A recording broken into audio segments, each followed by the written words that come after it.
आलू मटर वर्सेस आलू टमाटर। एक छोटे से शहर में कमल और उसका परिवार बड़े ही आराम से रहता था। वैसे तो कमल को किसी चीज़ की कमी नहीं थी, पर कमल की पत्नी लीला देवी को अपने बड़े लड़के रजनीश के लिए एक संस्कारी लड़की की तलाश थी, जो कि जल्दी ही पूरी हो गई। सुनिए जी, अब तो रजनीश की शादी की उम्र भी हो गई है। तो इसमें चिंता की क्या बात है? हमें कोई अच्छी संस्कारी लड़की देखकर उसका रिश्ता तय कर देना चाहिए। मैंने कुछ लड़कियों को पसंद तो कर दिया है, बस तुम किसी एक को फाइनल कर दो। ये तो बहुत अच्छी बात है। घर में बहू आएगी तो घर और रोशन हो जाएगा। अरे भाग्यवान, इतनी चिंता क्यों करती हो? मैं भी इसी बारे में सोच चुका हूँ। तो क्या सोचा आपने? मेरे दोस्त है ना रस्तोगी जी, उनकी एक भतीजी है प्रियंका। लगता है सबसे ज़्यादा पसंद वही लड़की आई है आपको। हाँ, बहुत ही सुलझी हुई है और संस्कारी लड़की है, पढ़ी लिखी भी है और परिवार भी बहुत अच्छा है। सच? कैसा परिवार है उनका? अरे बहुत अच्छा परिवार है। उनके घर में भी हमारी तरह पुराने रीति रिवाजों का सम्मान किया जाता है। और लड़की के संस्कार कैसे हैं? प्रियंका तो सच में बहुत सुशील लड़की है, बड़ों का सम्मान करती है। और उसे घर के काम काज आते हैं? घर के काम काज में तो सबसे निपुण है, और सबसे बड़ी बात, उसकी सोच भी बहुत अच्छी है। अरे ये तो बहुत अच्छा हुआ। मेरे करीबी मित्र की भतीजी है भाई। ऐसी संस्कारी लड़की घर की बहू बन जाए तो हमारे रजनीश की तो किस्मत ही खुल जाएगी। लेकिन क्या रजनीश को ये रिश्ता पसंद आएगा? अरे आप बेकार में चिंता कर रहे हो। हमारा बेटा भी अपने परिवार की खुशी ही चाहता है। मैंने प्रियंका के बारे में थोड़ा सा जिक्र किया था रजनीश से, वैसा तो उसे कोई आपत्ति नहीं लगी। अच्छा, तो फिर अब करना क्या है? हमें जल्द से जल्द लड़की को देखने जाना चाहिए। हाँ, मैंने रस्तोगी जी से बात कर ली है। उन्होंने कहा कि अगर हम चाहें तो कभी भी आकर लड़की को देख सकते हैं। तो फिर ज़्यादा देर क्यों करनी? ठीक है, इस रविवार को चलते हैं। हाँ, बहू कैसी होगी ये भी देख लेंगे और उनके परिवार से भी मिल लेंगे। ठीक है, मैं अभी रस्तोगी जी को फ़ोन करके बता देता हूँ कि हम रविवार को आ रहे हैं। भगवान करे ये रिश्ता हो जाए और हमारा घर खुशियों से भर जाए। रविवार को लीला देवी और कमल प्रियंका और उसके परिवार से मिलने जाते हैं। सभी बैठक में बैठे हुए थे। प्रियंका चाय और नाश्ता परोस रही थी। कमल भाई साहब, ये मेरी भतीजी प्रियंका है, बहुत संस्कारी और समझदार लड़की है। नमस्ते अंकल आंटी। बेटा, भगवान तुम्हें हमेशा खुश रखे। हमने तुम्हारे बारे में बहुत कुछ सुन रखा है बेटा, यानी कि तुम्हारी तारीफ। थैंक यू आंटी अंकल, ये सब मेरे माता पिता की दी हुई परवरिश है। वाह, बहुत अच्छी बात कही बेटा। आजकल ऐसे संस्कार बहुत कम देखने को मिलते हैं। बेटा, क्या तुम कुछ पूछना चाहोगी? जी, मुझे कुछ खास नहीं पूछना। मैं बस यही चाहती हूँ कि जिस घर में जाऊँ वहाँ के माहौल में घुल मिल सकूँ। बिल्कुल बेटा, हम भी यही चाहते हैं कि बहू को बेटी की तरह रखें और वो हमारे घर में खुश रहे। तो फिर रिश्ता पक्का समझे? अगर हमारी देवी जी को मंजूर है तो भाई हमें तो आपत्ति का कोई अधिकार ही नहीं है। हाँ जी हाँ, ये रिश्ता हमें बहुत पसंद है। तो फिर हम जल्दी ही शादी की तारीख निकाल लेते हैं।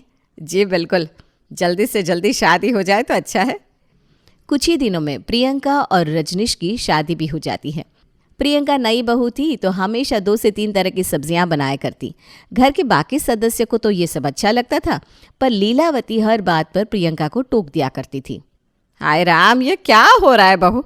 ये 4-4 सब्जियां क्यों बना रही हो? माँ जी, सबको अलग अलग चीज़ें अच्छी लगती है ना। तो तुम्हें क्या लगता है ये कोई राजा महाराजाओं का महल है जहाँ हर रोज़ अलग अलग पकवान बनेंगे? नहीं माँ जी, मैंने सोचा कि सबकी पसंद का ध्यान रखूं। क्या एक दिन में एक सब्जी नहीं बन सकती क्या? माँ जी, यहाँ किसी को आलू की सब्जी पसंद है, किसी को भिंडी और पिताजी को लौकी पसंद है, इसीलिए सबका मन रखने के लिए थोड़ा थोड़ा सब बना दिया। हाँ, तुम तो जैसे बहुत समझदार हो भाई। ऐसी बात नहीं है माँ जी। अरे घर चलाने का तरीका हमें मत सिखाओ, ये सब फिजूल खर्ची है। ये पैसे पेड़ पर उगते हैं क्या? माँ जी, फिजूल खर्ची तो तब होती ना जब खाना बर्बाद होता। आहा, तो ये सारी सब्जी लोग खा लेंगे क्या? हाँ माँ जी, सब खुशी खुशी खा लेते हैं, कुछ भी नहीं बचता है। जब सभी खुश रहते हैं तो मुझे भी अच्छा लगता है।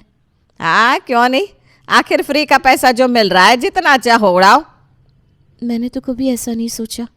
अरे तुम्हें क्या चिंता, तुमने कमाया होता तो पता चलता कि मेहनत की कमाई कैसे संभाल कर खर्च करनी चाहिए। माँ जी, घर में जो भी पैसा आता है वो पूरे परिवार का होता है और घर के लोगों की खुशी और आराम के लिए उसे सही तरीके से खर्च करना भी एक जिम्मेदारी होती है। उफ, अब मुझे ही समझा रही हो हैं? मैं इतने सालों से ये घर चला रही हूँ लेकिन कभी इतनी बर्बादी नहीं देखी। पर माँ जी, कुछ बर्बाद होता ही नहीं। अरे हम तो एक सब्जी में ही गुजारा कर लेते थे और तुम 4-4 सब्जियां बनाकर अपने आप को महारानी बना रही हो। नहीं माँ जी, मैं तो बस सबकी पसंद का ख्याल रख रही थी। हाँ भाई, हमने तो कभी ऐसा किया ही नहीं होगा ना। माँ जी देखिए, अगर आपको अच्छा नहीं लग रहा तो आगे से मैं एक ही सब्ज़ी बनाऊंगी जो सबको पसंद आए। अच्छा, अब तुम हमें सिखाओगे कि सबको क्या पसंद है? नहीं माँ जी, आप मुझसे उम्र और अनुभव दोनों में बड़ी हैं। अरे रहने दो, हमें सब समझ में आता है। बहुएं बस दिखावा करती हैं, असल में अपने मन की ही करती हैं। माँ जी, अगर मैं अपने मन की करती तो शायद रसोई में अकेले ना खड़ी होती, आप भी मेरे साथ होती और हम दोनों मिलकर खाना बनाते, बातें करते और हंसते। फिर शायद आपको लगता कि बहुएं दिखावा नहीं करती बल्कि परिवार को अपना मानती हैं। अच्छा अच्छा, अरे भाई अपनी मीठी मीठी बातों में मुझे मत फंसाओ। नहीं माँ जी, मैं आपको फंसाना नहीं चाहती, मैं बस चाहती हूँ कि आप भी मेरे साथ रसोई में रहें। ठीक है, जो बोला है ना उतना करो बस। अच्छा माँ जी, आज से मैं 4 सब्जियाँ नहीं बनाऊँगी, लेकिन आप बताइए कौन सी 2 सब्जियाँ बनाऊँ जो सबको पसंद आए। आलू मटर, टमाटर आलू और लौकी आलू। आज से यही बनाऊँगी। आपने कहा मतलब सबसे बेहतर फैसला है। देखो, आप सही बहू बनी हो। आपकी सीख का ही तो असर है माँ जी।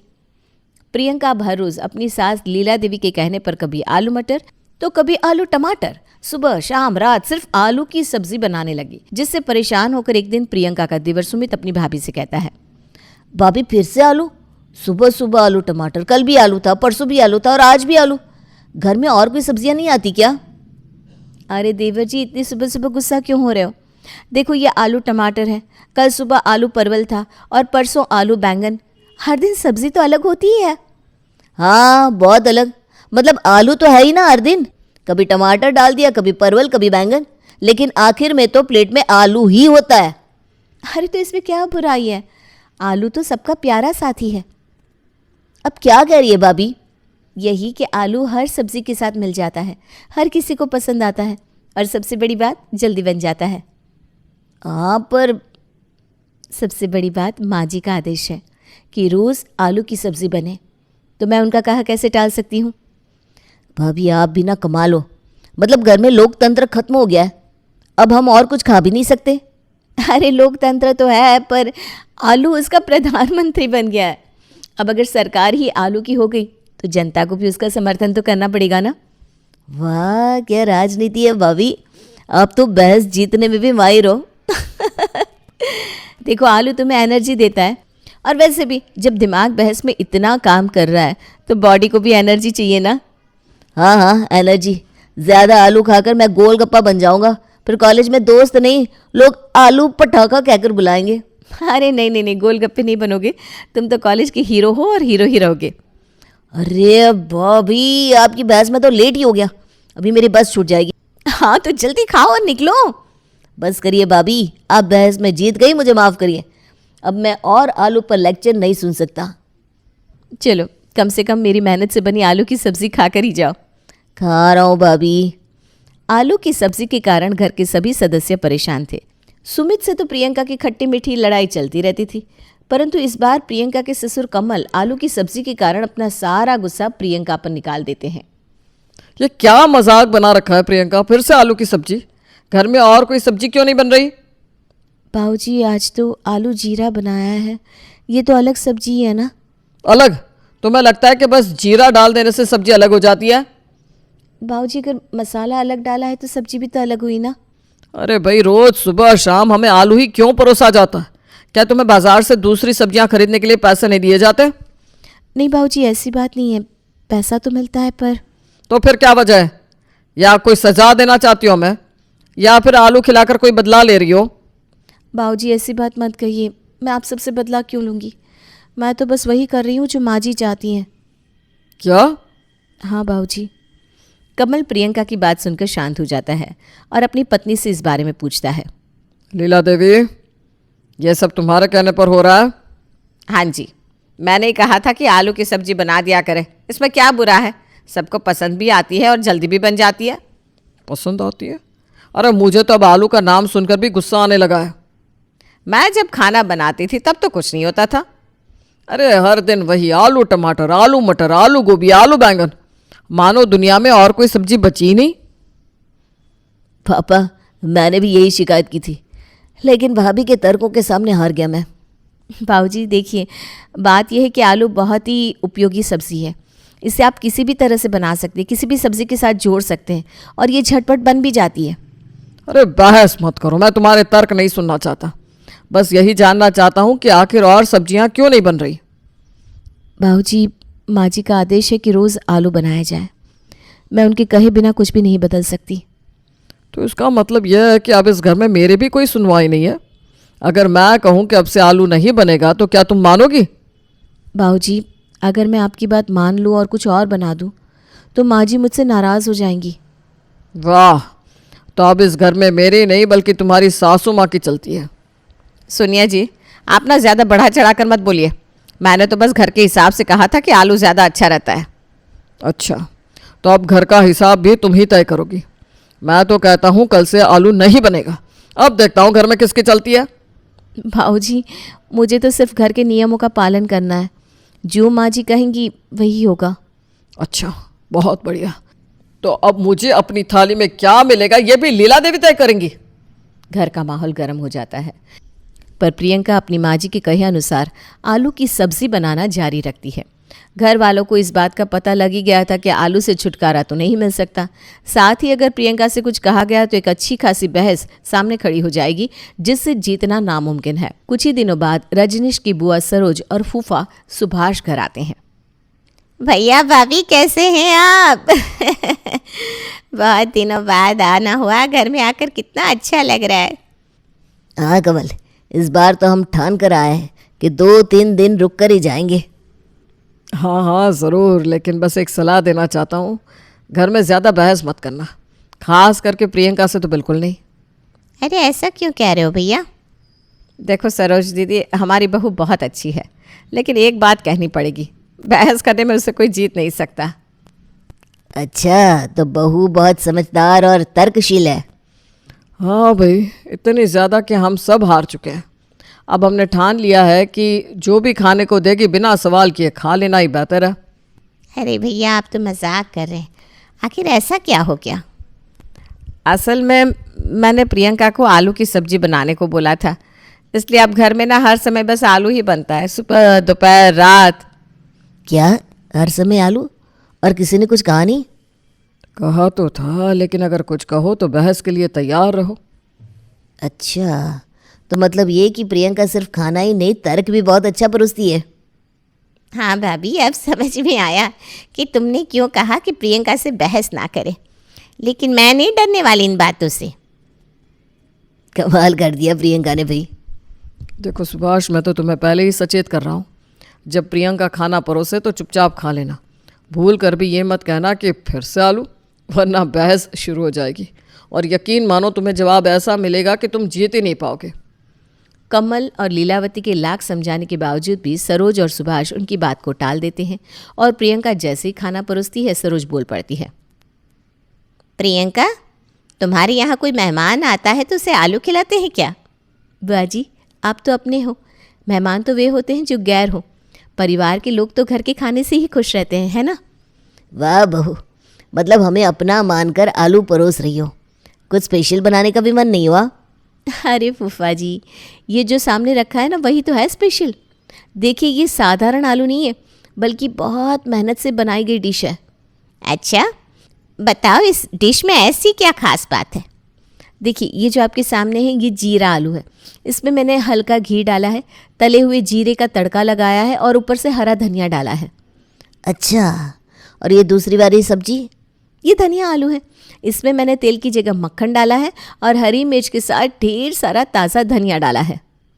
अरे लेकिन प्रियंका, ये भी तो आलू ही हुआ ना, इसमें क्या फ़र्क हुआ? बुआ जी, जैसे एक ही इंसान अलग अलग कपड़े पहनकर अलग दिख सकता है, वैसे ही एक ही सब्ज़ी अलग अलग मसालों और विधियों से अलग स्वाद में बन सकती है। वाह, अब तो लग रहा है कि हमें एक लेक्चर भी मिलेगा साथ में। बिल्कुल। और ये देखिए, ये घी वाला आलू है। इसमें मैंने देशी घी का तड़का दिया है, जिससे ये ज़्यादा स्वादिष्ट और सेहतमंद बन गया है। और वो जो चौथी वाली सब्जी है ना, वो लहसुन आलू है, जिसमें मसालों के साथ साथ लहसुन का तड़का भी लगाया गया है। मतलब पूरा आलू महोत्सव हो गया। जी बुआ जी, हमारे यहाँ एक ही चीज़ को अलग अलग तरीके से बनाने का तरीका बहुत खास है। सच कहूँ, अगर तुम यूँ समझा कर बताओगी तो किसी को सच में यकीन हो जाएगा कि ये अलग अलग है। बिल्कुल, स्वाद के छोटे छोटे बदलाव बड़े फर्क लाते हैं। अरे बाबा, अब बस भी करो। मैं तो बस इतना पूछना चाह रही थी कि कोई मेहमान आए तो उसे कुछ खास खिलाना चाहिए। लेकिन बुआ जी, आपने तो कहा था कि मैं अपने घर वालों से अलग व्यवहार ना करूं, तो फिर मेहमानों को अलग क्यों खिलाऊं? घर का खाना ही सबसे अच्छा होता है ना। हाँ भाई हाँ, सबसे अच्छा होता है, लेकिन कुछ बदलाव भी तो ज़रूरी होता है। बिल्कुल बुआ जी, और मैंने बदलाव कर दिया ना। आज आपने 4 तरह के अलग अलग आलू देखे। ये मैंने ही तो बनाए, ये कम है क्या? कमाल है, मतलब बहस करने से कोई फ़ायदा ही नहीं। अब अगर हम कहें कि आलू नहीं खाना तो तुम्हारे पास तर्क तैयार है कि ये अलग अलग डिश है भाई। हाँ बिल्कुल। और वैसे भी माँ जी का आदेश इस घर में सबसे बड़ा है। खाना ठंडा हो रहा है, खा लीजिए, वरना ज़्यादा स्वादिष्ट नहीं लगेगा। ओहो, इतनी बहस में तो खाना भी ठंडा हो गया। अब तो खाने का मन भी नहीं कर रहा। और सच कहूँ, इतनी बातें सुनने के बाद भूख भी मर गई है। सरोज और सुभाष बिना खाना खाए टेबल से उठ जाते हैं। फिर लीला देवी प्रियंका को अकेला देखकर कहती है, प्रियंका, मुझसे गलती हो गई। अब मैं चाहती हूँ तुम पहले जैसा खाना बनाती थी ना, बिल्कुल वैसा ही खाना बनाओ। पर माँ जी, अब तो मैं ही भूल गई कि बाकी खाने कैसे बनाती थी। आपके कहे अनुसार मैंने आलू की सब्जियाँ इतनी बनाई कि मुझे अब बस वही याद है। अरे बहू रानी, तुम वो YouTube पकड़ो और उससे सब्जियां बनाना सीख लो, पर अब से सुबह शाम दोपहर रात आलू मत बनाओ। हाथ जोड़ती हूँ भाई। पूरा परिवार लीलावती की बातें सुन लेता है और हंसने लगता है।